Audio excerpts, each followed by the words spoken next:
Welcome.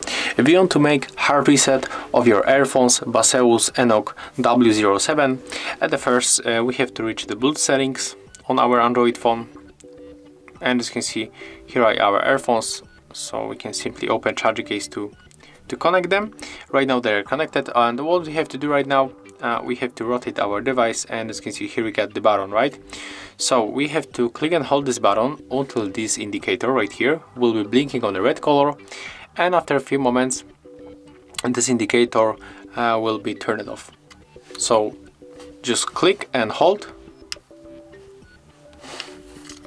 click hold, and as you can see right now it is in the green color. After that it will change to the blue color and it will be blinking, and after a few moments it will also change to the red color, and it means that the factory reset has started. So right now we have to wait, keep holding, it's still blinking.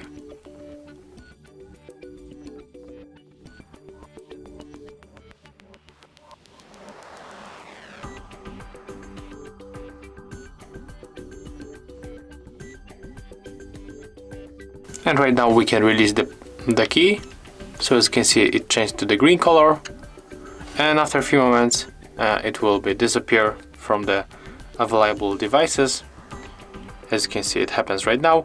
So what we can do right now, we can just connect them another time by clicking right here, and as you can see we can pair them. So that's how we can make the hard reset of your Baseus Encok W07 earphones. Thank you guys for watching, leave thumbs ups, comments and subscribe to our channel. See ya!